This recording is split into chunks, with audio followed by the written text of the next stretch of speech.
So we're here at the Category Management Association conference in San Antonio in September 2013, and I'm talking with Vince Nolan, who's the Director of Space Optimisation at Atlantic and Pacific Tea Company stores in New Jersey.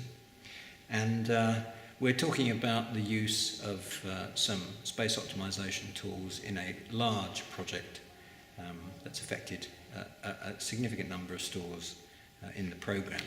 So what I wanted to do was start by asking Vince, how did this project come to life? It came to life out of need. A&P was not really keeping up with the competition. Share was falling, sales were falling, and in fact we ended up in bankruptcy, and we needed new pillars. Senior management decided that what they wanted to do was to be store the neighborhood. That was the pillar. Well, in order to do that, you need store-specific planograms. In order to do store-specific planograms on the 300 stores we had at the time, we would have needed to hire 334 people. So instead, the rational answer was a software solution.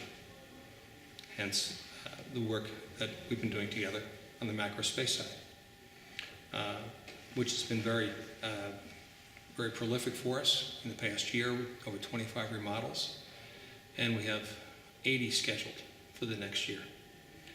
We can't do that without the software. We can't optimize the planograms, we can't optimize the space. It's just not feasible to do it by hand. Hence, planometrics. Well, you had a lot of legacy software in place when you first took on this project. And I believe you had a colleague who was very keen to bring those tools up to date. How did you go about doing that? The legacy software in place was Apollo version 9. It was 3 versions behind. So at the same time as we were taking on planometric software, we're also upgrading the Apollo database from an old binary file database to an XML-based database, Apollo 12, which was to be used as a system of record as well as the system for creating the templates that would be used for base planograms for optimization.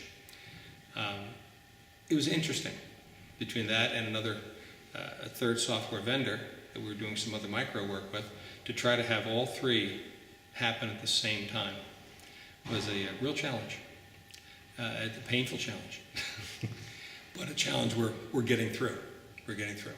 The nice thing about it is we're the only retailer out there doing all 3 pieces right now. So if we can pull this off, and it looks like we're going to, there's a feather in the cap.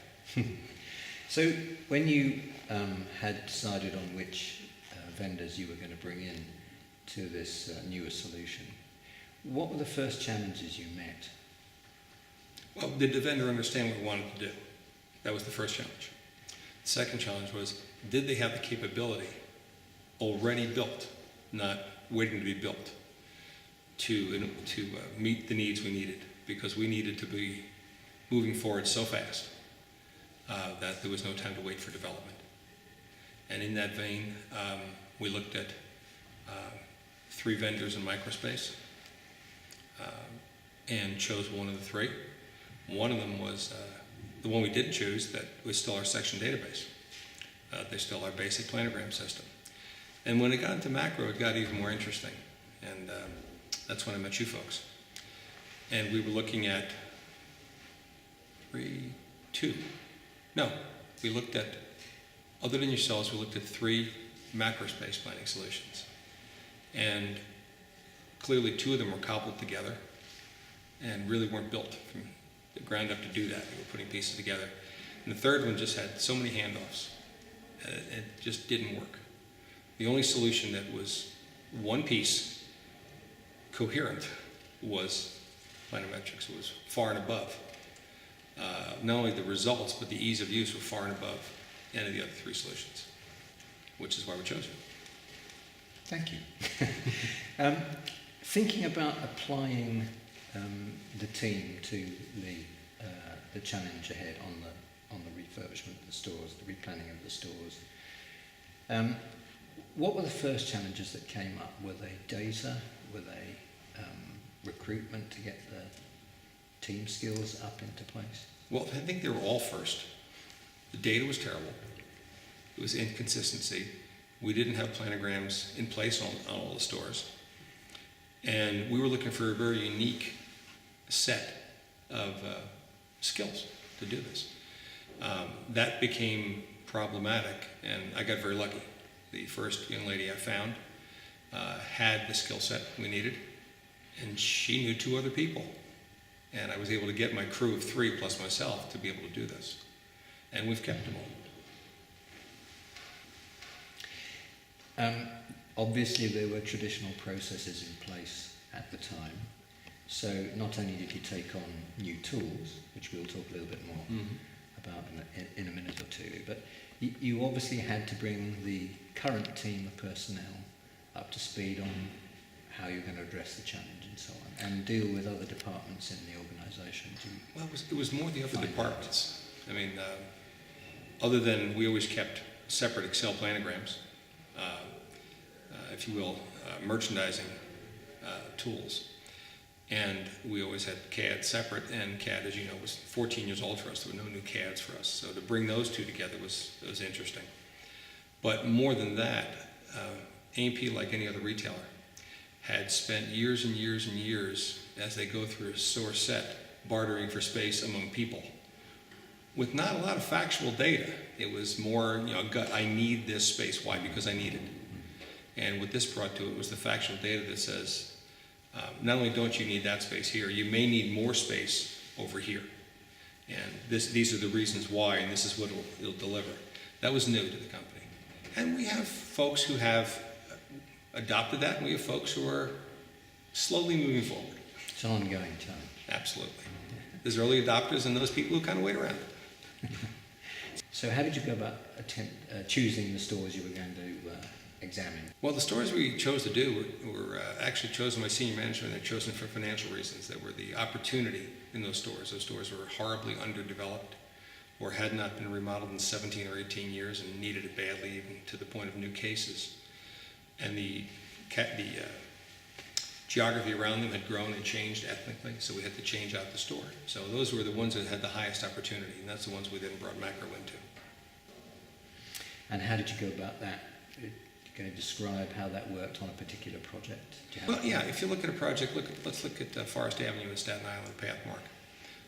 You have a store that had been a heavily Italian neighborhood. It's now a heavily Hispanic neighborhood. The store hadn't been remodeled in gosh knows how long. And we made some major changes in that store. We took whole aisles out to put in value zones for the consumer. We cut other aisles back. And then after we finally had determined how much actually gondola space we had, we began laying out planograms in order to understand what the right size was for each category within that store, utilizing planometrics to do that. And then generated clearly macro space plans from there. Got the agreement of the category management organization, and then implemented them in store. So it's a relatively straightforward operation. Can you say anything about the results? Right now the results in that store are in excess of plan, a few percentage points in excess of the overall plan.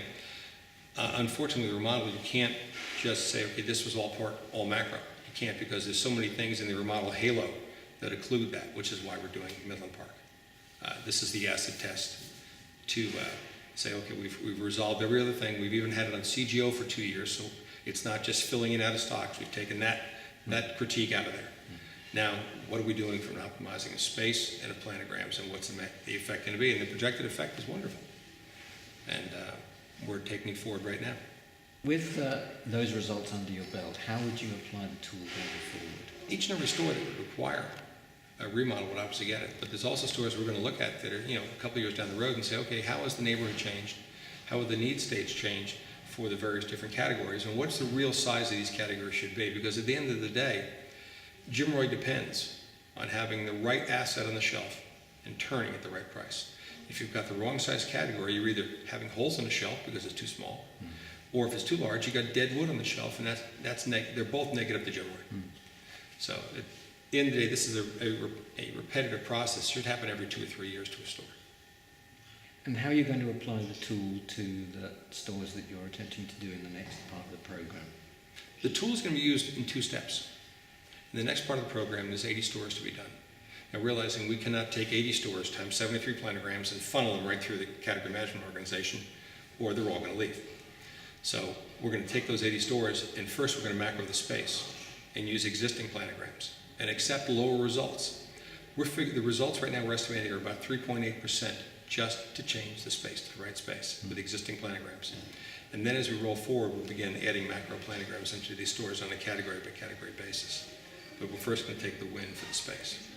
So moving progressively towards more store-focused versions of planograms. That's correct. Rather than one generic best practice. That's exactly where we're going. The first step on this was store-focused versions of space.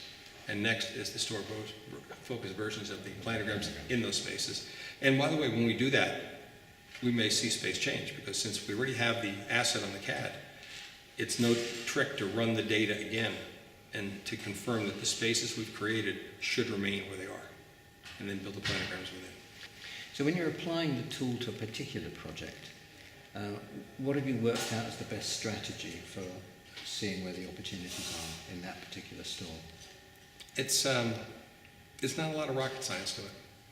It's really taking a look at how the data comes out as you run it through Planometrics. It's easy enough to use that you can run it through and do a what-if analysis. Say, okay, these are the results I have unconstrained. Now, if I put some reality to constraining certain categories that don't have enough range to grow, what are my results? And then you take a look and say, okay, is there enough there to chase this store? I haven't found a store yet that wasn't enough there to chase. There's a lot of work that has to be done in A&P yet. So how would you summarize the overall experience of the first part of the project? Overall, it's been wonderful. I mean, from the point at which you guys were getting us up and running fast with a lot of pressure on you, to get us up and running in a non-integrated version, which I know you had to jump through hoops to do, to the now new integrated version, which makes it much easier to utilize the tools. You don't have the whole import routine for the planograms that you had before. That took a day. So the integrated immediately saves me a day that way. I don't see it doing anything but getting faster as we move forward with the tools and as you upgrade these things. I wanted to thank you, Vince Nolan, for bringing your insight to the use of the tools, and I thoroughly enjoyed our conversation. As did I. Thank you for building them.